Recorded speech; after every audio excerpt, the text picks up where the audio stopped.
Hello everyone, ಈ ಒಂದು video ನಮ್ಮ KPCL ರೀ ಎಕ್ಸಾಮ್ ಬರೆದಿರುವಂಥ ಆಸ್ಪಿರೆಂಟ್ಸ್ಗೆ ಯೂಸ್ಫುಲ್ ಆಗುವಂಥ ಒಂದು ವಿಡಿಯೋ ಆಗಿರುತ್ತೆ. ಸ್ನೇಹಿತರೆ, ನಿಮ್ಮೆಲ್ಲರಿಗೂ ಗೊತ್ತಿರುವಂತೆ KPCL ಅವರು ಡಾಕ್ಯುಮೆಂಟ್ ವೆರಿಫಿಕೇಷನ್ ಲಿಸ್ಟ್ನ ಪಬ್ಲಿಷ್ ಮಾಡಿದ್ದಾರೆ. ಸೊ ಅಫಿಷಿಯಲ್ ವೆಬ್ಸೈಟಿಂದ ಆ ಒಂದು ಡಾಕ್ಯುಮೆಂಟ್ನ ಡೌನ್ಲೋಡ್ ಮಾಡಿಕೊಂಡು ನಿಮ್ಮ ಹೆಸರಿದೆಯಲ್ಲ ಅಂತ ಚೆಕ್ ಮಾಡಿಕೊಂಡು ಪರ್ಟಿಕ್ಯುಲರ್ ಡೇಟ್ಗೆ ನೀವು DVಗೆ ಹೋಗಬೇಕಾಗುತ್ತೆ. ಸೊ ಈ ಒಂದು ಲಿಸ್ಟ್ನ ಪಬ್ಲಿಷ್ ಮಾಡಿರೋದು KPCL KEA ಅಲ್ಲ. ಪ್ರೀವಿಯಸ್ ವಿಡಿಯೋದಲ್ಲಿ ನಾನು ಈ ಒಂದು ಸ್ಲೈಡಲ್ಲಿ KPCL KEA ಪಬ್ಲಿಷ್ ಮಾಡಿದೆ ಅಂತ ಹೇಳಿ ಮೆನ್ಷನ್ ಮಾಡಿದೆ. ಸೊ ಆ ಒಂದು ಚಿಕ್ಕ ಮಿಸ್ಟೇಕ್ನ ಕರೆಕ್ಷನ್ ಮಾಡ್ಕೊಳ್ಳಿ. KPCL ಅವರು ಪಬ್ಲಿಷ್ ಮಾಡ್ತಾರೆ.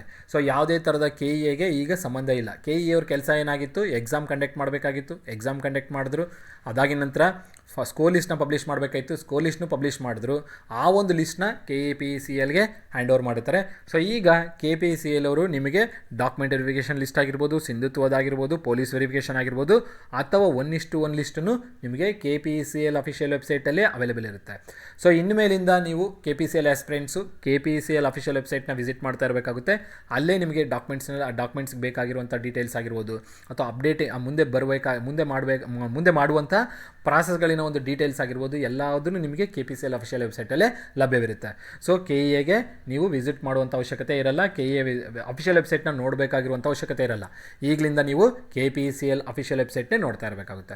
ಸೊ ಈಗಾಗಲೇ ನಾನು ಪ್ರೀವಿಯಸ್ ವಿಡಿಯೋದಲ್ಲಿ ನಿಮಗೆ ಹೇಳಿದಂತೆ KPCL ಅವರು ಅಫಿಷಿಯಲ್ DV ಲಿಸ್ಟ್ನ ಪಬ್ಲಿಷ್ ಮಾಡಿದ್ದಾರೆ. DV ಲಿಸ್ಟ್ನ ನೋಡ್ಕೊಳ್ಳಿ, ನಿಮ್ಮ ಹೆಸರಿದೆಯಲ್ಲ ಅಂತ ಚೆಕ್ ಮಾಡ್ಕೊಳ್ಳಿ. ಇತ್ತು ಅಂತಂದರೆ DVಗೆ ಕೊಟ್ಟಿರುವಂಥ ಡೇಟ್ಗೆ, ಕೊಟ್ಟಿರುವಂಥ ಟೈಮ್ಗೆ ಕ್ಯಾರಿ ಮಾಡಬೇಕಾಗಿರುವಂಥ ಡಾಕ್ಯುಮೆಂಟ್ಸ್ ಜೊತೆಗೆ ಅಟೆಂಡ್ ಮಾಡಿ DVನ ಕಂಪ್ಲೀಟ್ ಮಾಡ್ಕೊಳ್ಳಿ. ಸೊ ಈಗ ಯಾವ್ಯಾವ ಡಾಕ್ಯುಮೆಂಟ್ಸು KPCL ಅವರು DVಗೆ ಕರೆದಿದ್ದಾರೆ ಅಂತ ನೋಡೋಣ. ಡಾಕ್ಯುಮೆಂಟ್ ವೆರಿಫಿಕೇಷನ್ಗೆ ಕ್ಯಾರಿ ಮಾಡಬೇಕಾಗಿರುವಂಥ ಡಾಕ್ಯುಮೆಂಟ್ಸ್ ಯಾವುದಿದೆ ಅಂತ ನೋಡೋಣ ಒಂದ್ಸಲ. ಸೊ ಈ ವಿಡಿಯೋದಲ್ಲಿ ನಾನು ನಿಮಗೆ DVಗೆ ಬೇಕಾಗಿರುವಂಥ ಡಾಕ್ಯುಮೆಂಟ್ಸ್ ಬಗ್ಗೆ ಹೇಳ್ತಾ ಹೋಗ್ತಿರ್ತೀನಿ. ನೋಡೋಣ DVಗೆ ಬೇಕಾಗಿರುವಂಥ ಡಾಕ್ಯುಮೆಂಟ್ಸ್ ಯಾವುದಿದೆ ಅಂತೇಳಿ. ಸೊ ನೋಡಿ, ಈ ಒಂದು ಡಾಕ್ಯುಮೆಂಟ್ಗಳು ನಿಮಗೆ ಎಲ್ಲಿ ಸಿಗುತ್ತೆ, KPCL ಅಫಿಷಿಯಲ್ ವೆಬ್ಸೈಟಲ್ಲೇ ಅವೈಲೇಬಲ್ ಇದೆ. ಸೊ ಈ ಡಾಕ್ಯುಮೆಂಟ್ನ ನೀವು ನೋಡ್ಕೊಳ್ಬೋದು. ಸೊ ಈ ಡಾಕ್ಯುಮೆಂಟು ಇಶ್ಯೂ ಮಾಡಿರುವಂಥ ಡೇಟ್ನ ಇಲ್ಲಿ ನೋಡ್ತಾ ಇರ್ಬೋದು, 17/1/2026. ಸೊ ಅಂದರೆ ನಿನ್ನೆ ಪಬ್ಲಿಷ್ ಮಾಡಿರುವಂಥ ಡಾಕ್ಯುಮೆಂಟ್ ಆಗಿರುತ್ತೆ. ಸೊ ಈ ಡಾಕ್ಯುಮೆಂಟಲ್ಲಿ ನಿಮಗೆ ಡೀಟೇಲ್ಸ್ನ ಮೆನ್ಷನ್ ಮಾಡಿದ್ದಾರೆ. ಈ ಡೀಟೇಲ್ಸ್ನ ನೋಡ್ಕೊಳ್ತಾ ಹೋಗಿ. ಸೊ ಇದರೊಳಗಡೆ ಈ ಆ್ಯಸ್ ಪರ್ ಸುಪ್ರೀಂ ಕೋರ್ಟಿನ ಆರ್ಡರ್ ಪ್ರಕಾರ 2024 18/2/2024 ಯಾರೆಲ್ಲ ಎಕ್ಸಾಮ್ ಕೊಟ್ಟಿರ್ತಾರೆ ಅವರಿಗೆ ಲಿಖಿತ ಪರೀಕ್ಷೆಯನ್ನು ಕಂಡಕ್ಟ್ ಮಾಡ್ತಾರೆ KEA ಅವರು. ಆ ಒಂದು ಕ್ಯಾಂಡಿಡೇಟ್ಸಿಗೆ ಮಾತ್ರ. ಸೊ 2016 ಅಪ್ಲೈ ಮಾಡಿರೋ ಎಲ್ಲ ಕ್ಯಾಂಡಿಡೇಟ್ಸ್ಗೆ ಎಕ್ಸಾಮ್ನ ಕಂಡಕ್ಟ್ ಮಾಡಿರಲ್ಲ. ಓನ್ಲಿ ಈ ಡೇಟ್ಗೆ ಯಾರೆಲ್ಲ ಅಟೆಂಡ್ ಮಾಡಿರ್ತಾರೆ ಅವ್ರಿಗೆ ಮಾತ್ರ ಎಕ್ಸಾಮ್ನ ಕಂಡಕ್ಟ್ ಮಾಡಿರ್ತಾರೆ. ಸೊ ಆ ಕ್ಯಾಂಡಿಡೇಟ್ಸಿನ ಒಂದು ಅಂಕಪಟ್ಟಿ ಅಂದರೆ ಸ್ಕೋರ್ ಲಿಸ್ಟ್ನು ಪಬ್ಲಿಷ್ ಮಾಡುತ್ತಾರೆ KEA ಅವರು. ಆ ಸ್ಕೋರ್ ಲಿಸ್ಟ್ ಆಧಾರದವಾಗಿ KPCL ಅವರು ಏನು ಮಾಡಿರ್ತಾರೆ, ನಿಮಗೀಗ ಡಾಕ್ಯುಮೆಂಟ್ ವೆರಿಫಿಕೇಷನ್ ಲಿಸ್ಟ್ನ ಪಬ್ಲಿಷ್ ಮಾಡ್ತಾರೆ. ಸೊ ನೀವು ಎಲ್ಲಿ ಹೋಗಬೇಕು ಡಾಕ್ಯುಮೆಂಟ್ ವೆರಿಫಿಕೇಷನ್ಗೆ ಅಂದರೆ ಇಲ್ಲಿ ಲೊಕೇಶನ್ನ ಮೆನ್ಷನ್ ಮಾಡಿದ್ದಾರೆ ನೋಡಿ. ಈ ಒಂದು ಪರ್ಟಿಕ್ಯುಲರ್ ಲೊಕೇಶನ್ಗೆ ಯಾರೆಲ್ಲ DV ಲಿಸ್ಟಲ್ಲಿ ಹೆಸರಿದೆ ಅವರೆಲ್ಲರೂ ಈ ಒಂದು ಪರ್ಟಿಕ್ಯುಲರ್ ಲೊಕೇಶನ್ಗೆ ಡಾಕ್ಯುಮೆಂಟ್ ವೆರಿಫಿಕೇಷನ್ಗೆ ಹೋಗಬೇಕಾಗುತ್ತೆ. ಸೊ ಲೊಕೇಶನ್ ನೋಡೋದಾದ್ರೆ ಏನಿದೆ, government Ramanarayana Chellaram RC college of commerce and management auditorium. So ಈ ಒಂದು ಏನು RC college of commerce and management auditorium ಇದೆ, ಅಪೋಸಿಟ್ ಟು ಶಕ್ತಿ ಭವನ್ಗೆ ಅಪೋಸಿಟ್ ಇರುವಂಥ ಕಾಲೇಜು. ಆ ಒಂದು ಕಾಲೇಜಲ್ಲಿ ನಿಮಗೆ ಏನು ಮಾಡ್ತಾರೆ, DVನ ಮಾಡ್ತಾ ಇರ್ತಾರೆ. So race course road, Bengaluru. So ಈ ಒಂದು college RC college of commerce and management ಇದು ನಿಮ್ಮ ಲೊಕೇಶನ್, ಏನು DV ಲೊಕೇಶನ್ ಆಗಿರುತ್ತೆ. ಅದರ ಆಡಿಟೋರಿಯಂ ಈ ಕಾಲೇಜಲ್ಲಿ ಎಲ್ಲಿ ಅಂತಂದರೆ ಆಡಿಟೋರಿಯಮಲ್ಲಿ ನಿಮ್ಮ ಡಾಕ್ಯುಮೆಂಟ್ ವೆರಿಫಿಕೇಷನ್ ಇರುತ್ತೆ. ಸೊ RC ಕಾಲೇಜಿನ ಆಡಿಟೋರಿಯಮಲ್ಲಿ ಯಾರೆಲ್ಲ ಕ್ಯಾಂಡಿಡೇಟ್ಸು ಪಬ್ಲಿಷ್ ಆಗಿದ್ದಾರೆ ನಿಮ್ಮ ಡಾಕ್ಯುಮೆಂಟ್ ವೆರಿಫಿಕೇಷನ್ RC ಕಾಲೇಜಿನ ಆಡಿಟೋರಿಯಮಲ್ಲಿ ಇರುತ್ತೆ. ಸೊ ಇದು ಎಲ್ಲಿದೆ ಅಂತಂದರೆ ಶಕ್ತಿ ಭವನದ ಅಪೋಸಿಟ್, ರೇಸ್ ಕೋರ್ಸ್ ರೋಡಲ್ಲಿ ಶಕ್ತಿ ಭವನದ ಅಪೋಸಿಟಲ್ಲಿ ಈ ಕಾಲೇಜ್ ಇರುತ್ತೆ. ಆ ಕಾಲೇಜಲ್ಲಿ ಹೋಗಿದ ನಂತರ ಆಡಿಟೋರಿಯಮಲ್ಲಿ ನಿಮ್ಮ ಡಾಕ್ಯುಮೆಂಟ್ ವೆರಿಫಿಕೇಷನ್ ನಡೆಯುತ್ತೆ. ಅದಾಗಿ ನಂತರ ನಡೆಸಲಾಗುತ್ತದೆ ಸಾದರಿ ದಾಖಲೆಗಳ ಪರಿಶೀಲನೆ. ಹಾಜರಾಗಬೇಕಾದ ಅಭ್ಯರ್ಥಿಗಳು ಪಟ್ಟಿ ಹಾಗೂ ದಾಖಲೆ ಪರಿಶೀಲನಾ ದಿನಾಂಕದಂದು ವಿವರಗಳನ್ನು ಈ ಅಧಿಸೂಚನೆಯಲ್ಲಿ ಲಗತ್ತಿಸಲಾಗಿದೆ. ಪಟ್ಟಿಯಲ್ಲಿರುವ ಅಭ್ಯರ್ಥಿಗಳು ಮೂಲ ದಾಖಲೆಗಳೊಂದಿಗೆ ಹಾಜರಾಗಲು ಈ ಮೂಲಕ ಸೂಚಿಸಲಾಗಿದೆ. ಸೊ ಏನು ಲಿಸ್ಟಲ್ಲಿ ಆಸ್ಪಿರೆಂಟ್ಸ್ ಇದ್ದಾರೆ ನೀವೆಲ್ಲರೂ ಏನು ಕೆಳಗಡೆ ಕೊಟ್ಟಿರ್ತಾರೆ ಡಾಕ್ಯುಮೆಂಟ್ಸು, ಈ ಡಾಕ್ಯುಮೆಂಟ್ಸ್ನ ಕ್ಯಾರಿ ಮಾಡಿಕೊಂಡು DVಗೆ ಅಟೆಂಡ್ ಮಾಡಬೇಕು. ಸೊ ಸೂಚನೆ ಏನು ಕೊಟ್ಟಿದ್ದಾರೆ ಅಂದರೆ, ಅಭ್ಯರ್ಥಿಗಳ ಪಟ್ಟಿಯು ಆಯ್ಕೆ ಪಟ್ಟಿ ಆಗಿರುವುದಿಲ್ಲ. ಸೊ ಏನು DV ಲಿಸ್ಟ್ ಬಿಟ್ಟಿದ್ದಾರೆ ಇದು ಫೈನಲ್ ಲಿಸ್ಟ್ ಅಲ್ಲ, ಸೆಲೆಕ್ಷನ್ ಲಿಸ್ಟ್ ಅಲ್ಲ, ಇದು ಜಸ್ಟ್ DVಯ ಲಿಸ್ಟ್. ಇದು ಗಮನದಲ್ಲಿರಲಿ. ಅಧಿಸೂಚನೆಯಲ್ಲಿ ಸೂಚಿಸಿದ ವಿದ್ಯಾರ್ಥಿಯನ್ನು ಹೊರತುಪಡಿಸಿ ಸಾಮಾನ್ಯ ವಿದ್ಯಾರ್ಥಿಯನ್ನು ಹೊಂದಿರುವ ಅಭ್ಯರ್ಥಿಗಳು ಪರಿಗಣಿಸಲಾಗುವುದಿಲ್ಲ. ಸೊ ಏನು ಕ್ವಾಲಿಫಿಕೇಷನ್ ಇರುತ್ತೆ ಅಂಥ ಕ್ಯಾಂಡಿಡೇಟ್ಸ್ನ ಮಾತ್ರ ಕನ್ಸಿಡರ್ ಮಾಡಿರ್ತಾರೆ. ಸೊ BE, ಡಿಪ್ಲೊಮೊ, ಇಂಜಿನಿಯರಿಂಗ್ ಏನೇನಿದೆ ಆ ಕ್ವಾಲಿಫಿಕೇಷನ್ ಅಕಾರ್ಡಿಂಗ್ಲಿ ಇಲ್ಲಿ DV ಲಿಸ್ಟ್ನ ಪಬ್ಲಿಷ್ ಮಾಡಿರ್ತಾರೆ. ಅದಾಗಿ ನಂತರ ದಿವ್ಯಾಂಗ ಅಭ್ಯರ್ಥಿಗಳು ದಾಖಲೆಗಳ ಸರಿಯಾಗಿ ಕಂಡು ಬಂದ ನಂತರ, ಸೊ ಯಾರು ಈ ಫಿಸಿಕಲಿ ಹ್ಯಾಂಡಿಕ್ಯಾಪ್ ಕ್ಯಾಂಡಿಡೇಟ್ಸ್ಗೆ ಪಾಯಿಂಟ್ ಇದು. ಸೊ ಅವರ ಡಾಕ್ಯುಮೆಂಟ್ಸು ಕರೆಕ್ಟಾಗಿದೆ ಅಂತ ಅಂದಿದ ನಂತರ ಅವ್ರಿಗೆ ಮೆಡಿಕಲ್ ಟೆಸ್ಟು ಇರುತ್ತೆ. ಸೊ ಇಲ್ಲಿ ಏನು ಹೇಳ್ತಿದ್ದಾರೆ ಅಂದರೆ ವೈದ್ಯಕೀಯ ಪರೀಕ್ಷೆಯನ್ನು ನಡೆಸಲಾಗುವುದು. ಸಾದರೆ ವೈದ್ಯಕೀಯ ಪರೀಕ್ಷೆಯ ದಿನಾಂಕವನ್ನು ಪ್ರತ್ಯೇಕವಾಗಿ ತಿಳಿಸಲಾಗುತ್ತದೆ. ಸೊ DV ಆಗಿದ ನಂತರ ಫಿಸಿಕಲಿ ಹ್ಯಾಂಡಿಕ್ಯಾಪ್ ಕ್ಯಾಂಡಿಡೇಟ್ಸ್ ಯಾರಾದರೂ ಲಿಸ್ಟಲ್ಲಿ ಇದ್ದೀರಾ ಅಂತಂದರೆ ನಿಮಗೆ ಸಪರೇಟಾಗಿ ಒಂದು ಡೇಟ್ ಕೊಡ್ತಾರೆ. ಆ ಡೇಟ್ಗೆ ನೀವು ಮೆಡಿಕಲ್ ಟೆಸ್ಟು ಮಾಡ್ಕೊಳ್ಬೇಕಾಗುತ್ತೆ. ಅದಾಗಿ ನಂತರ ವೈದ್ಯಕೀಯ ಪರೀಕ್ಷೆಯ ವೆಚ್ಚವನ್ನು ಅಭ್ಯರ್ಥಿಗಳಿಂದ ಭರಿಸಲಾಗುವುದು. ಸೊ ಇದು ಯಾವುದೇ ರೀತಿಯಲ್ಲಿ ಏನು ನೀವು ಫಿಸಿಕಲಿ ಹ್ಯಾಂಡಿಕ್ಯಾಪ್ ಕ್ಯಾಂಡಿಡೇಟ್ಸು ಮೆಡಿಕಲ್ ವೆರಿಫಿಕೇಷನ್ಗೆ ಅಥವಾ ಮೆಡಿಕಲ್ ಚೆಕಪ್ಗೆ ಹೋಗ್ತೀರಾ, ಆಗ ಅಮೌಂಟನ್ನು ಮೆಡಿಕಲ್ ಚೆಕಪ್ಗೆ ಆಗಬೇಕಾಗಿರುವಂಥ ಅಮೌಂಟ್ನ KPCL ಅವರು ತೊಗೊಳ್ಳಲ್ಲ. ನಿಮ್ಮ ವೆಚ್ಚದಿಂದ ನೀವು ಅದು ಮೆಡಿಕಲ್ ವೆರಿಫಿಕೇಷನ್ನ ಮಾಡ್ಕೊಳ್ಬೇಕಾಗುತ್ತೆ. ಸೊ ಇದನ್ನು ಮೆನ್ಷನ್ ಮಾಡಿದ್ದಾರೆ. ಅದಾಗಿ ನಂತರ ನೋಡಿ, ಅಭ್ಯರ್ಥಿಗಳು ಈ ಕೆಳಕಂಡ ಮೂಲ ದಾಖಲೆಗಳ ಜೊತೆಗೆ ಸೆಲ್ಫ್ ಅಟೆಸ್ಟೆಡ್ ಜೆರಾಕ್ಸ್ ಪತ್ರಿಕೆಗಳು ಮತ್ತು ಇತ್ತೀಚಿನ ಭಾವಚಿತ್ರಗಳೊಂದಿಗೆ ಹಾಜರಾಗತಕ್ಕದ್ದು. ಸೊ ನಿಮಗೇನು ಕೆಳಗಡೆ ಡಾಕ್ಯುಮೆಂಟ್ಸ್ ಕೊಟ್ಟಿದ್ದಾರೆ ಆ ಡಾಕ್ಯುಮೆಂಟ್ಸು ಪ್ಲಸ್ ಆ ಡಾಕ್ಯುಮೆಂಟ್ಸಿನ ಜೆರಾಕ್ಸ್ ಕಾಪಿ, ಅದು ಏನು ಸೆಲ್ಫ್ ಅಟೆಸ್ಟೆಡ್ ಮಾಡಿ. ಒರಿಜಿನಲ್ ಡಾಕ್ಯುಮೆಂಟ್ಸ್ ಅಂತ ತೊಗೊಳ್ಳಿ, ಆ ಒರಿಜಿನಲ್ ಡಾಕ್ಯುಮೆಂಟ್ಸಿನ ಜೆರಾಕ್ಸ್ ಕಾಪಿ. ಸೊ ಇದು ಜೆರಾಕ್ಸ್ ಕಾಪಿ ಏನಿದೆ 2 ಸೆಟ್ಟನ್ನು ಮಾಡಿಸಿಟ್ಕೊಳ್ಳಿ. ಇಲ್ಲಿ ಮೆನ್ಷನ್ ಮಾಡಿಲ್ಲ 2 ಸೆಟ್ ಅಂತೇಳಿ, ಬಟ್ 2 ಸೆಟ್ಸ್ನ ಮಾಡಿಟ್ಕೊಳ್ಳಿ. ಈ ಜೆರಾಕ್ಸ್ ಸೆಟ್ ಮೇಲೆ ನಿಮ್ಮ ಸಿಗ್ನೇಚರ್ ಅಂದರೆ ಸೆಲ್ಫ್ ಅಟೆಸ್ಟೇಷನ್, ನಿಮ್ಮ ಒಂದು ಸಿಗ್ನೇಚರಿಂದ ಸೆಲ್ಫ್ ಅಟೆಸ್ಟೇಷನ್ ಮಾಡಿ ಇಟ್ಕೊಳ್ಬೇಕಾಗುತ್ತೆ. So xerox copies, original documents plus xerox copy ಅಂದರೆ 2 ಸೆಟ್ಸ್ ಅಂತ ಇಟ್ಕೊಳ್ಳಿ. 2 ಸೆಟ್ ಈ ಒರಿಜಿನಲ್ ಡಾಕ್ಯುಮೆಂಟ್ಸ್ ಏನೆಲ್ಲ ಕೊಟ್ಟಿದ್ದಾರೆ, ಏನೆಲ್ಲ ಮೆನ್ಷನ್ ಮಾಡಿದ್ದಾರೆ, ಆ ಒರಿಜಿನಲ್ ಡಾಕ್ಯುಮೆಂಟ್ಸ್ನ 2 ಸೆಟ್ ಮಾಡ್ಕೊಳ್ಳಿ. ಆ 2 ಸೆಟ್ ಮೇಲೆ 1 ಸೆಟ್ ಮೇಲೆ ಸೆಲ್ಫ್ ಅಟೆಸ್ಟೇಷನ್ ಮಾಡಿಟ್ಕೊಳ್ಳಿ. ಅದಾಗಿ ನಂತರ ರೀಸೆಂಟಾಗಿ ಫೋಟೋ ಕಾಪೀಸು, ರೀಸೆಂಟಾಗಿ ನಿಮ್ಮ ತೊಗೊಂಡಿರುವಂಥ ಫೋಟೋಸ್ನ ತೊಗೊಂಡೋಗಿ ಒಂದು 5ರಿಂದ 10 ತೊಗೊಂಡೋಗಿ ಇಟ್ಕೊಳ್ಳಿ. ಯಾವುದಕ್ಕೆ ಕಾರಣಕ್ಕೂ ಒಂದು ಎಕ್ಸ್ಟ್ರಾ ಕಾಪೀಸ್ ಇಟ್ಕೊಂಡ್ರೆ ಬೆಟರ್ ನೀವು.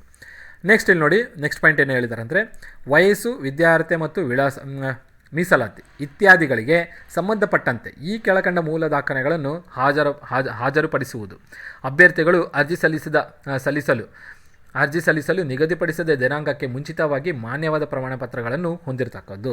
ಸೊ ನಿಮಗೆ ಡಾಕ್ಯುಮೆಂಟ್ ವೆರಿಫಿಕೇಷನ್ ಏನು ಕೊಟ್ಟಿದ್ದಾರೆ, ಇದೇ ತಿಂಗಳು 26ನೇ ತಾರೀಕು ಕೊಟ್ಟಿದ್ದಾರೆ. 26ನೇ ತಾರೀಕಿಂದ ಆ್ಯಕ್ಚುಲಾಗಿ ಸ್ಟಾರ್ಟ್ ಆಗ್ತಾಯಿದೆ. ಸೊ 26th ಒಳಗಡೆ ಏನೆಲ್ಲ ಡಾಕ್ಯುಮೆಂಟ್ಸ್ ಕೊಟ್ಟಿದ್ದಾರೆ ಆ ಡಾಕ್ಯುಮೆಂಟ್ಸು ವ್ಯಾಲಿಡ್ ಆಗಿರಬೇಕು. ಏನೆಲ್ಲ ಡಾಕ್ಯುಮೆಂಟ್ಸು ಮೆನ್ಷನ್ ಮಾಡಿದರೆ ಆ ಎಲ್ಲ ಡಾಕ್ಯುಮೆಂಟ್ಸು ಈ ಡೇಟ್ ಒಳಗಡೆ ಏನಾಗಿರಬೇಕು, ವ್ಯಾಲಿಡ್ ಆಗಿರಬೇಕು. ಇನ್ ಕೇಸ್ ನಿಮ್ದು ಏನಾದರೂ ವ್ಯಾಲಿಡಿಟಿ ಕಂಪ್ಲೀಟ್ ಆಗೋಗಿದೆ, ಇನ್ನೂ ನೀವು ಮಾಡಿಸಿಲ್ಲ, 26 ಆಗಿದ ನಂತರ ವ್ಯಾಲಿಡಿಟಿನೇ ಕಂಪ್ಲೀಟ್ ಆಗೋಗಿದೆ ಅಂದರೆ ಪ್ರಾಬ್ಲಮ್ ಆಗುತ್ತೆ. ಸೊ ಹಾಗಾಗಿ ಇನ್ನೂ ಟೈಮ್ ಇದೆ. ಇವತ್ತಿನ್ನು 18ನೇ ತಾರೀಕು, 26 ಇರೋ ಕಾರಣದಿಂದ ಇನ್ನೂ ನಿಮಗೆ ಹತ್ರ 8 ದಿನ ಇದೆ. 8 ಡೇಸ್ ಇರೋ ಕಾರಣದ ಯಾವೆಲ್ಲ ಡಾಕ್ಯುಮೆಂಟ್ಸ್ ಮಾಡಿ ಇಟ್ಕೊಳ್ಬೇಕು, ಎಲ್ಲ ಡಾಕ್ಯುಮೆಂಟ್ಸ್ನ ಅಪ್ಡೇಟ್ ಮಾಡಿ ಇಟ್ಕೊಳ್ಳಿ. ಸೊ ಅವರು ಕ್ಲಿಯರಾಗಿ ನೋಟಿಫಿಕೇಷನಲ್ಲಿ ಕೊಟ್ಟಿದ್ದಾರೆ, ಅಪ್ಡೇಟ್ ಮಾಡಿ ಇಟ್ಕೊಳ್ಳಿ ಅಂತೇಳಿ. ಅದಾಗಿ ನಂತರ ಡಾಕ್ಯುಮೆಂಟ್ಸ್ ಯಾವುದಾದಿದೆ ಅಂತ ನಾವು ನೋಡ್ತಾ ಹೋಗೋಣ. ಸೊ ಈ ಡಾಕ್ಯುಮೆಂಟ್ಸ್ನ ನೀವು ಡಾಕ್ಯುಮೆಂಟ್ ವೆರಿಫಿಕೇಷನ್ಗೆ ಕ್ಯಾರಿ ಮಾಡಬೇಕಾಗುತ್ತೆ. ಸೊ ಜನ್ಮ ದಿನಾಂಕಕ್ಕೆ ಆಧಾರವಾಗಿ ಹಾಗೂ ಜೈಷ್ಠತೆ ನಿರ್ಧರಿಸಲು SSLC ಅಥವಾ ತತ್ಸಮ ಪರೀಕ್ಷೆಯನ್ನು ಅಂಕಪಟ್ಟಿ. ಸೊ ನಿಮಗೆ SSLC ಡಾಕ್ಯುಮೆಂಟ್ ಹೇಳ್ತಾರೆ ಇಲ್ಲಿ. ಸೊ ನಿಮ್ಮ SSLC document main document. So date of birth main base document ಆಗಿರುತ್ತೆ. SSLC ಡಾಕ್ಯುಮೆಂಟ್ನ ಕ್ಯಾರಿ ಮಾಡಿ.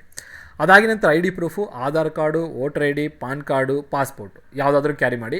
4 ಕ್ಯಾರಿ ಮಾಡಿದ್ರು ಬೆಟರೇ, ಅವ್ರು ಯಾವ್ದು ಕೇಳ್ತಾರೆ ಅದನ್ನು ಕೊಡಿ.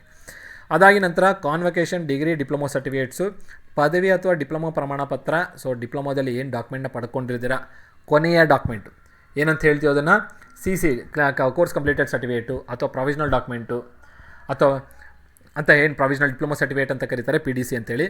ಆ ಡಾಕ್ಯುಮೆಂಟ್ ಕಾನ್ವೊಕೇಷನ್ ಡಾಕ್ಯುಮೆಂಟ್ ಅಂತಲೂ ಅನಿಬೋದು. ಸೊ ಕಾನ್ವೊಕೇಷನ್ ಡಾಕ್ಯುಮೆಂಟ್ ಏನಿದೆ ಅದನ್ನು ಕ್ಯಾರಿ ಮಾಡಿ.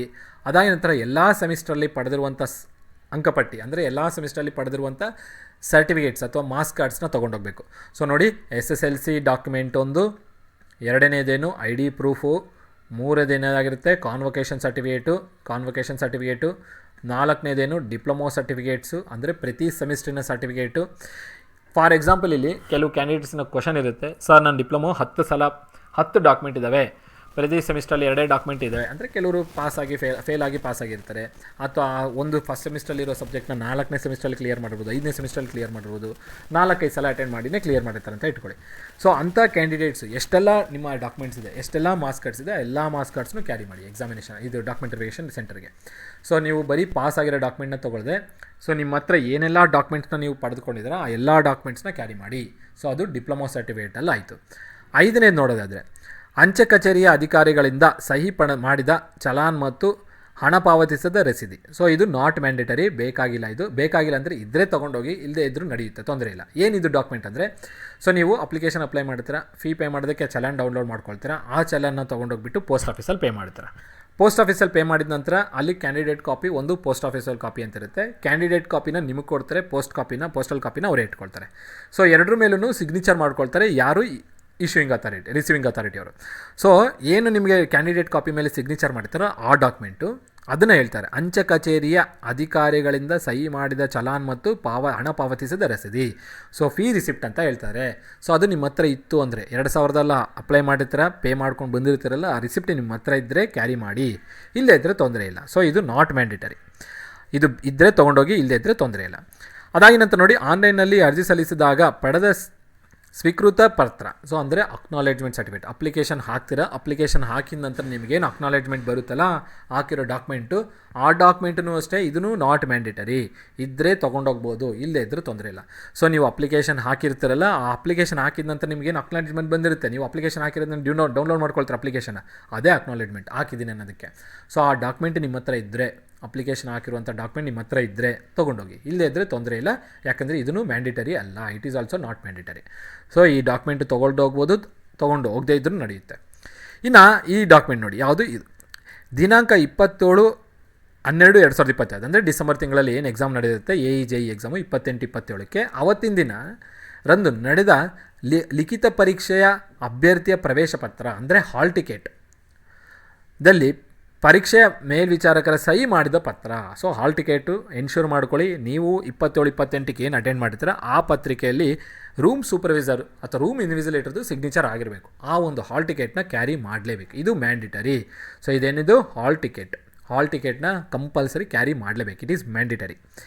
ನೆಕ್ಸ್ಟು ಕೊನೆಯ ಡಾಕ್ಯುಮೆಂಟು, 6ನೇ ಡಾಕ್ಯುಮೆಂಟು, ಅಭ್ಯರ್ಥಿಯು ಯಾವುದೇ ಸಂಸ್ಥೆಯಲ್ಲಿ ಈಗಾಗಲೇ ಕಾರ್ಯನಿರ್ವಹಿಸುತ್ತಿದ್ದಲ್ಲಿ ಅಂತಹ ಪ್ರಸ್ತುತ ಕಾರ್ಯನಿರ್ವಹಿಸುತ್ತಿರುವ ಸಂಸ್ಥೆಯಿಂದ ನಿರಾಕ್ಷೇಪಣೆಯ ಪತ್ರ ಅಂದರೆ ನೋ ಒಬ್ಜೆಕ್ಷನ್ ಸರ್ಟಿಫಿಕೇಟ್, NOC ಅಂತ ಹೇಳ್ತಾರೆ. ಕೆಲವು ಕ್ಯಾಂಡಿಡೇಟ್ಸು ಇದು ಒಂದು ಕ್ವಶನ್ ಇದೆ, NOC ಕ್ಯಾರಿ ಮಾಡಬೇಕಾ ಬೇಡ ಅಂತೇಳಿ.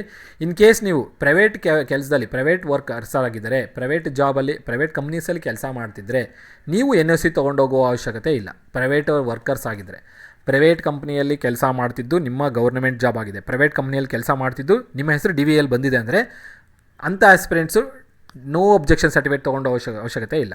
ಯಾರು ತೊಗೊಂಡೋಗಬೇಕು? ಗೌರ್ನಮೆಂಟ್ ಎಂಪ್ಲಾಯೀಸ್, ಸರ್ಕಾರಿ ಅಭ್ಯರ್ಥಿಗಳು. ನೋಡಿ, ಅಭ್ಯರ್ಥಿಯು ಯಾವುದೇ ಸಂಸ್ಥೆಯಲ್ಲಿ ಈಗಾಗಲೇ ಕಾರ್ಯನಿರ್ವಹಿಸುತ್ತಿದ್ದಲ್ಲಿ ಅಂತಹವರು ಪ್ರಸ್ತುತ ಕಾರ್ಯನಿರ್ವಹಿಸುತ್ತಿದ್ದ ಸಂಸ್ಥೆಯಿಂದ ಅಂದರೆ ನೋ ಒಬ್ಜೆಕ್ಷನ್ ಸರ್ಟಿಫಿಕೇಟು. ಸೊ ಇದು ಆ್ಯಕ್ಚುಲಾಗಿ ಗೌರ್ನಮೆಂಟ್ ಎಂಪ್ಲಾಯೀಸ್ಗೆ ಎಲಿಜಿಬಲ್ ಆಗಿರುತ್ತೆ. ಪ್ರೈವೇಟ್ ಎಂಪ್ಲಾಯೀಸ್ ತೊಗೊಂಡೋದ್ರೂ ನಡೆಯುತ್ತೆ, ತೊಗೊಂಡು ಹೋಗದೇ ಇದ್ರೂ ನಡೆಯುತ್ತೆ. ಸೊ ಗೌರ್ಮೆಂಟ್ ಎಂಪ್ಲಾಯೀಸ್ ಅಂತೂ 100% ತೊಗೊಂಡು ಹೋಗಲೇಬೇಕು ನೋ ಒಬ್ಜೆಕ್ಷನ್ ಸರ್ಟಿಫಿಕೇಟ್ನ. ಸೊ 2016ಇಂದ ಇಲ್ಲಿವರೆಗೂ ಖಾಲಿ ಕೂತಿರಲ್ಲ, ಸಾಕಷ್ಟು ಜನ ಗೌರ್ಮೆಂಟ್ ಜಾಬ್ಸ್ ಆಗಿರುತ್ತೆ, ಬೇರೆ ಡಿಪಾರ್ಟ್ಮೆಂಟ್ಗಳಲ್ಲಿ ಕೆಲಸ ಮಾಡ್ತಾ ಇರ್ತೀರ. ಸೊ ನಿಮ್ಮ ಜಾಬ್ ಆಗಿದ್ದರೆ ನೀವು DVಗೆ ಅಟೆಂಡ್ ಮಾಡಬೇಕಾಗಿರುವಂಥ ಸಂದರ್ಭ ಇತ್ತು ಅಂದರೆ ನೀವು ಆ ಸಂಸ್ಥೆಯಿಂದ NOC ತೊಗೊಂಡು ಹೋಗಲೇಬೇಕಾಗುತ್ತೆ. NOCನ ಕ್ಯಾರಿ ಮಾಡ್ಕೊಳ್ಳಿ. ಓಕೆ, ಇಷ್ಟು DV ಬೇಕಾಗಿರುವಂಥ ಡಾಕ್ಯುಮೆಂಟ್ಸು. ಸೊ ಇಲ್ಲಿ ಪರಿಷ್ಠ ಜಾತಿ ಪರಿಷ್ಠ ಪಂಗಡ ಅಭ್ಯರ್ಥಿಗಳಿಗೆ ಹೇಳಿದ್ದಾರೆ. ಸೊ ನಮೂನೆ ಡಿ ಅಂದರೆ ನೋಟಿಫಿಕೇಷನ್ ನೋಡಿ, ನಮೂನೆ ಡಿಯಲ್ಲಿ ಏನು ಪ್ರಮಾಣ ಪತ್ರ ಇರುತ್ತೆ ಆ ಪ್ರಮಾಣ ಪತ್ರ ಪ್ರಕಾರ ನೀವು ತೊಗೊಂಡೋಗ್ಬೇಕಾಗಿರುತ್ತೆ ಅಂತ ಹೇಳಿದ್ದಾರೆ. ಸೊ ಇದನ್ನು ಪಾಯಿಂಟ್ನ ನೋಡ್ಕೊಳ್ಳಿ. ಆದಮೇಲೆ ದಿವ್ಯಾಂಗ ಇದೂ ಅಷ್ಟೇ, PH ಕ್ಯಾಂಡಿಡೇಟ್ಸು ಡಿಸ್ಚಾರ್ಜ್ ಸರ್ಟಿಫಿಕೇಟ್ ನಮಗೆ ಬೇಕಾಗಿಲ್ಲ. Hyderabad Karnataka candidates last point ಇದು very very important. So HK candidates 2016ನಲ್ಲಿ ಅಟೆಂಡ್ ಮಾಡಿದಾಗ ಒಂದು annexure A certificate, annexure B certificate ಅಂತ ಕೊಟ್ಟಿರ್ತಾರೆ. ಸೊ ನೋಡಿ, HK candidates in case old document ನಿಮ್ಮ ಹತ್ರ ಇದ್ದರೆ ಅನೆಕ್ಸರ್ A ಸರ್ಟಿಫಿಕೇಟ್ ನೀವು ಕ್ಯಾರಿ ಮಾಡಬೇಕಾಗುತ್ತೆ. ನಾನು HK ಕ್ಯಾಂಡಿಡೇಟ್ಸ್ ಆಗಿರ್ಬೋದು, NHK ಕ್ಯಾಂಡಿಡೇಟ್ಸ್ ಆಗಿರ್ಬೋದು, ಈ ಕ್ಯಾಸ್ಟ್ ಸರ್ಟಿಫಿಕೇಟ್ ಇಲ್ಲಿ ಮೆನ್ಷನ್ ಮಾಡಿಲ್ಲ ನೋಡಿ, ಕ್ಯಾಸ್ಟ್ ಆ್ಯಂಡ್ ಇನ್ಕಮ್ ಸರ್ಟಿಫಿಕೇಟ್ ಬಗ್ಗೆ ಡೀಟೇಲ್ಸ್ ಹೇಳಿಲ್ಲ. ಸೊ ತೊಂದರೆ ಇಲ್ಲ, ಇದ್ದರೆ ಕ್ಯಾರಿ ಮಾಡ್ಕೊಳ್ಳಿ. ಇಲ್ಲದೇ ಇದ್ದರೆ ನಿಮ್ಮ ಹತ್ರ ವ್ಯಾಲಿಡಿಟಿ ಕಂಪ್ಲೀಟ್ ಆಗಿದ್ದರೆ ಹೋಗಿ ಕ್ಯಾಸ್ಟ್ ಸರ್ಟಿಫಿಕೇಟ್ ಅಪ್ಲೈ ಮಾಡ್ಕೊಳ್ಳಿ, ಕ್ಯಾಸ್ಟ್ ಸರ್ಟಿಫಿಕೇಟ್, ಇನ್ಕಮ್ ಸರ್ಟಿಫಿಕೇಟು ಹಾಗೂ HK candidates. So RD number ಇರುವಂಥ HK candidate certificate, RD number ಇರುವಂಥ ಡಾಕ್ಯುಮೆಂಟ್ ಇದ್ದರೆ ಕ್ಯಾರಿ ಮಾಡಿ. ಇನ್ ಕೇಸ್ ನಿಮ್ಮ ಹತ್ರ RD ನಂಬರ್ ಇರುವಂಥ ಡಾಕ್ಯುಮೆಂಟ್ ಇಲ್ಲ ಅಂತಂದರೆ ಆದಷ್ಟು ಬೇಗನೆ ಹೋಗಿ ಅಪ್ಲೈ ಮಾಡ್ಕೊಳ್ಳಿ. 2-3 ಡೇಸ್ ಒಳಗಡೆ ನಿಮಗೆ ಅಕ್ನಾಲೇಜ್ಮೆಂಟ್ ಕೊಡ್ತಾರೆ. ಸೊ ಅಕ್ನಾಲೇಜ್ಮೆಂಟ್ ತೊಗೊಂಡೋದ್ರೂ ನಿಮಗೆ ತೊಂದರೆ ಇಲ್ಲ. ಸೊ ಕ್ಯಾಸ್ಟ್ ಇನ್ಕಮ್ ಸರ್ಟಿಫಿಕೇಟನ್ನಾಗಲಿ HK ಸರ್ಟಿಫಿಕೇಟನ್ನಾಗಲಿ RD ನಂಬರ್ ಇರುವಂಥ ಡಾಕ್ಯುಮೆಂಟ್ನ ಕ್ಯಾರಿ ಮಾಡ್ಕೊಳ್ಳಿ. ಅದು ಅಪ್ಡೇಟೆಡ್ ಡಾಕ್ಯುಮೆಂಟು, ವ್ಯಾಲಿಡ್ ಇರುವಂಥದ್ದು, ಇನ್ವ್ಯಾಲಿಡ್ ಇರುವಂಥದ್ದಲ್ಲ. ವ್ಯಾಲಿಡಿಟಿ ಕಂಪ್ಲೀಟ್ ಆಗಿರುವಂಥ ಡಾಕ್ಯುಮೆಂಟ್ನ ಕ್ಯಾರಿ ಮಾಡಿಬಿಡಿ. ವ್ಯಾಲಿಡಿಟಿ ಇರಬೇಕು. ಸೊ ವ್ಯಾಲಿಡಿಟಿ ಇರುವಂಥ ಕ್ಯಾಸ್ಟ್ ಇನ್ಕಮ್ ಸರ್ಟಿಫಿಕೇಟು, ವ್ಯಾಲಿಡಿಟಿ ಇರುವಂತಹ HK ಸರ್ಟಿಫಿಕೇಟು, HKನ ಆಗಲಿ NHKನ ಆಗಲಿ RD ನಂಬರ್ ಇರುವಂಥ ಡಾಕ್ಯುಮೆಂಟ್ನ ಕ್ಯಾರಿ ಮಾಡಿ. RD ನಂಬರ್ ಇರುವಂಥ ಡಾಕ್ಯುಮೆಂಟ್. ಸೊ ಏನು ಮಾಡ್ತಾರೆ, ಇನ್ ಕೇಸ್ ನಿಮ್ಮ ಹತ್ರ HK ಡಾಕ್ಯುಮೆಂಟು ಹಳೆಯ ಡಾಕ್ಯುಮೆಂಟ್ ಇದೆ, RD ನಂಬರ್ ಇಲ್ಲದೇ ಇರುವಂಥ ಡಾಕ್ಯುಮೆಂಟ್ ಇದೆ ಅಂತಂದರೆ ಹೋಗ್ಬಿಟ್ಟು ನಾಡ ಕಚೇರಿಗೆ ಅಥವಾ ಕ್ಯಾಸ್ಟ್ ಸರ್ಟಿಫಿಕೇಟ್ ಎಲ್ಲಿ ಮಾಡ್ಕೊಡ್ತಾರೆ, ಕ್ಯಾಸ್ಟ್ ಆ್ಯಂಡ್ ಇನ್ಕಮು ಸರ್ಟಿಫಿಕೇಟ್ಸ್ ಎಲ್ಲಿ ಮಾಡ್ಕೊಡ್ತಾರೆ ಅಲ್ಲಿ ಹೋಗಿ ಅಪ್ಲೈ ಮಾಡಿ. ಆಡಿ ನಂಬರ್ ಇರುವಂಥ ಡಾಕ್ಯುಮೆಂಟ್ ನಿಮ್ಗೆ ಅವತ್ತೇ ಕೊಡಲ್ಲ, ಜಸ್ಟ್ ಅದರ ಅಕ್ನಾಲೆಜ್ಮೆಂಟ್ ನೀವು ಅಪ್ಲೈ ಮಾಡಿದ್ದೀರಾ ಅಂತೇಳಿ ಒಂದು ಅಕ್ನಾಲೆಜ್ಮೆಂಟ್ ಕೊಡ್ತಾರೆ. ಆ ಅಕ್ನಾಲೆಜ್ಮೆಂಟ್ನ ಕ್ಯಾರಿ ಮಾಡಿ. ಹಳೆ ಡಾಕ್ಯುಮೆಂಟ್ ಇತ್ತು ಅಂದರೆ ಹಳೆ ಡಾಕ್ಯುಮೆಂಟ್ ಜೊತೆಗೆ ಹೊಸ ಅಕ್ನಾಲೆಜ್ಮೆಂಟ್ನು ಕ್ಯಾರಿ ಮಾಡಿ. ನಿಮ್ಮ ಹತ್ರ ಹೊಸದು ಅಕ್ನಾಲೆಜ್ಮೆಂಟ್ ಇಲ್ಲ, ಹೊಸದೇ ಇದೆ ಸರ್, ಆಡಿ ನಂಬರ್ ಇರುವಂಥದ್ದು ವ್ಯಾಲಿಡ್ ಇರುವಂಥ ಡಾಕ್ಯುಮೆಂಟ್ ಇದೆ ಅಂದರೆ ಆ ಡಾಕ್ಯುಮೆಂಟ್ನ ಹಳೆ ಡಾಕ್ಯುಮೆಂಟ್ನ ಎರಡನ್ನೂ ಕ್ಯಾರಿ ಮಾಡಿ. ಇನ್ನು ಕ್ಯಾಸ್ಟ್ ಸರ್ಟಿಫಿಕೇಟ್ ಆಗೋದಾದರೆ ವ್ಯಾಲಿಡಿಟಿ ಇಲ್ಲ, ನಂತರ ಕಂಪ್ಲೀಟ್ ಆಗೋಗಿದೆ ಸರ್ ಕ್ಯಾಸ್ಟ್ ಸರ್ಟಿಫಿಕೇಟ್ ಅಂದರೆ ಫಸ್ಟ್ ಹೋಗಿ ಅಪ್ಲೈ ಮಾಡಿಕೊಂಡು ಆಡಿ ನಂಬರ್ ಇರುವಂಥ ಡಾಕ್ಯುಮೆಂಟ್ಗೆ ಅಪ್ಲೈ ಮಾಡಿದ ನಂತರ ಅವರು ಅಕ್ನಾಲೆಜ್ಮೆಂಟ್ ಕೊಡ್ತಾರೆ. ಆ ಅಕ್ನಾಲೆಜ್ಮೆಂಟ್ನ ಕ್ಯಾರಿ ಮಾಡ್ಕೊಳ್ಳಿ. ಈ ಒಂದು ಡಾಕ್ಯುಮೆಂಟಲ್ಲಿ ಕೊಟ್ಟಿಲ್ಲ ಕ್ಯಾಸ್ಟ್ ಸರ್ಟಿಫಿಕೇಟ್ ಕ್ಯಾರಿ ಮಾಡಬೇಕಂತೇಳಿ, ಬಟ್ ಸೇಫ್ ಸೈಡಿಗೆ ಕ್ಯಾರಿ ಮಾಡ್ಕೊಳ್ಳಿ. ಸೊ ಇಷ್ಟು ಡಾಕ್ಯುಮೆಂಟ್ಸು ಕ್ಯಾರಿ ಮಾಡಬೇಕು ನೋಡಿ. ಸೊ ಇದು ನಿಮ್ಮ DVಗೆ ಬೇಕಾಗಿರುವಂಥ ಡಾಕ್ಯುಮೆಂಟ್ ಲಿಸ್ಟು. ಸೊ ಏನೇನು ಕೊಟ್ಟಿದ್ದಾರೆ ಒಂದು ಸಲ ರಿಕ್ಯಾಪ್ ಮಾಡ್ಕೊಳ್ಳೋದಾದರೆ SSLC ಡಾಕ್ಯುಮೆಂಟು, ID ಪ್ರೂಫು, ಮೂರನೇದೇನಾಗಿರುತ್ತೆ SSLC ಡಾಕ್ಯುಮೆಂಟು, ID ಪ್ರೂಫು, ಅದಾಗಿ ನಂತರ HK ಸರ್ಟಿಫಿಕೇಟು, NHKದವರಾದರೆ ಕ್ಯಾಸ್ಟ್ ಆ್ಯಂಡ್ ಇನ್ಕಮ್ ಸರ್ಟಿಫಿಕೇಟ್ ಬ್ಯಾಕಪ್ಗೆ ತೊಗೊಂಡೋಗಿರಿ. HKನವರಾಗಲಿ NHKನವರನ್ನಾಗಲಿ ಕ್ಯಾಸ್ಟ್ ಸರ್ಟಿಫಿಕೇಟು ಬ್ಯಾಕಪ್ಗೆ ತೊಗೊಂಡೋಗಿರಿ ಕ್ಯಾಸ್ಟ್ ಸರ್ಟಿಫಿಕೇಟು. ಅದಾಗಿನ ನಂತರ HK ಸರ್ಟಿಫಿಕೇಟು, ಆಡಿ ನಂಬರ್ ಇರುವಂಥ HK ಸರ್ಟಿಫಿಕೇಟ್ನ ಕ್ಯಾರಿ ಮಾಡ್ಕೊಳ್ಳಿ. ಓಲ್ಡ್ ಡಾಕ್ಯುಮೆಂಟ್ ಇತ್ತಂದರೂ ಓಲ್ಡ್ ಡಾಕ್ಯುಮೆಂಟ್ನು ಕ್ಯಾರಿ ಮಾಡ್ಕೊಳ್ಳಿ. HKದು old document plus RD number ಇರುವಂಥ ಡಾಕ್ಯುಮೆಂಟ್ ಎರಡನ್ನೂ ಕ್ಯಾರಿ ಮಾಡ್ಕೊಳ್ಳಿ. ಅದಾಗಿ ನಂತರ ಕಾನ್ವೊಕೇಷನ್ ಸರ್ಟಿಫಿಕೇಟು, 5ನೇದು ಡಿಪ್ಲೊಮಾ ಮಾರ್ಕ್ಸ್ ಕಾರ್ಡ್ಸು, 6ನೇದು ಏನಾಗಿತ್ತು ನೋಡಿ ನಿಮ್ಮ ಹಾಲ್ ಟಿಕೆಟ್ ವಿತ್ ಸಿಗ್ನೇಚರ್ಡ್ ಆಗಿರಬೇಕು, ರೂಮ್ಸ್ ರಿಮಿಸರೇಟರ್ದು. ಸೊ ಇಷ್ಟು ಡಾಕ್ಯುಮೆಂಟ್ಸು ನೀವು ಇದು DVಗೆ ಕ್ಯಾರಿ ಮಾಡಬೇಕು. ಇನ್ನೆರಡು ಸರ್ಟಿಫಿಕೇಟ್ನ ಮೆನ್ಷನ್ ಮಾಡಿದ್ರು, ಏನೇನದು ಫೀ ರಿಸಿಪ್ಟು, ಅದಾಗಿ ನಂತರ ನೀವು ಅಪ್ಲೈ ಮಾಡಿರುವಂಥ ಡಾಕ್ಯುಮೆಂಟ್ ಅಂದರೆ ಅಪ್ಲೈ ಮಾಡಿರುವಂಥ ಅಪ್ಲಿಕೇಶನ್ ಫಾರ್ಮ್. ಸೊ ಇದು ಮ್ಯಾಂಡೇಟರಿ ಇರಲಿಲ್ಲ, ಇತ್ತು ಅಂದರೆ ಕ್ಯಾರಿ ಮಾಡಿ, ಇಲ್ಲದೇ ಇದ್ದರೆ ತೊಂದರೆ ಇಲ್ಲ. ಸೊ ಮ್ಯಾಂಡೇಟರಿ ಇರುವಂಥ ಡಾಕ್ಯುಮೆಂಟ್ಸ್ ಇಷ್ಟನ್ನಂತೂ ಕ್ಯಾರಿ ಮಾಡಲೇಬೇಕು. ಸೊ ಇಷ್ಟು ಡೀಟೇಲ್ಸು ನಾನು ನಿಮಗೆ ಈ ವಿಡಿಯೋದಲ್ಲಿ ಹೇಳಬೇಕಾಗಿತ್ತು. DVಗೆ ಏನೇನು ಕ್ಯಾರಿ ಮಾಡಬೇಕು, ಏನೇನು ಡಾಕ್ಯುಮೆಂಟ್ಸ್ ಮೆನ್ಷನ್ ಮಾಡಿದ್ದಾರೆ ಅಂತೇಳಿ. ಸೊ ಎಲ್ಲ ಡೀಟೇಲ್ಸ್ನ ನಿಮಗೆ ನಾನು ತಲುಪಿಸಿದ್ದೀನಿ ಅಂತ ಅಂದ್ಕೊಂಡಿದ್ದೀನಿ. ಸೊ ಇದ್ರ ಮೇಲೆಗಡೆ ನಿಮ್ಗೆ ಏನಾದರೂ ಡೌಟ್ ಇತ್ತು ಅಂದರೆ ಕಮೆಂಟ್ ಬಾಕ್ಸಲ್ಲಿ ಮೆನ್ಷನ್ ಮಾಡಿ, ಕಮೆಂಟ್ನ ನೋಡ್ಕೊಂಡು ನಾನು ನಿಮ್ಗೆ ರಿಪ್ಲೈ ಮಾಡ್ತೀನಿ. ಸೊ ಇಷ್ಟು ಹೇಳ್ತಾ ಈ ವಿಡಿಯೋ ಏನು ಮಾಡೋಣ, ಚಾನಲ್ಗೆ ಇನ್ನೂ ಸಬ್ಸ್ಕ್ರೈಬ್ ಮಾಡಿ, ಹಾಗೂ ನಿಮ್ಮ ಫ್ರೆಂಡ್ಸ್ ಜೊತೆಗೆ ಶೇರ್ ಮಾಡಿ. ಇದೇ ರೀತಿಯ ಅಪ್ಡೇಟ್ಸ್ನ ನನ್ನ ಚಾನಲ್ ನಿಮ್ಗೆ ಕೊಡ್ತಾ ಹೋಗ್ತೀನಿ. ಚಾನಲ್ಗೆ ಇನ್ನೂ ಸಬ್ಸ್ಕ್ರೈಬ್ ಆಗದಿದ್ದರೆ ಸಬ್ಸ್ಕ್ರೈಬ್ ಆಗಿ, ಯಾಕಂದರೆ ಮುಂದಿನ ದಿನಗಳಲ್ಲಿ ಬೇಕಾಗಿರುವಂಥ ಅಪ್ಡೇಟ್ಸ್ನ ನಿಮಗೆ ತಲುಪಿಸೋದಕ್ಕೆ. ಸೊ ಯಾವುದೇ ಥರದ KPCL ಅಪ್ಡೇಟ್ ಇದ್ದರೆ ನಾನು ನಿಮಗೆ ತಲುಪಿಸ್ತಾ ಹೋಗ್ತೀನಿ. ಇಷ್ಟು ಹೇಳ್ತಾ ವಿಡಿಯೋ ಏನು ಮಾಡೋಣ. ಎಲ್ಲರಿಗೂ ಧನ್ಯವಾದಗಳು. Have A nice day.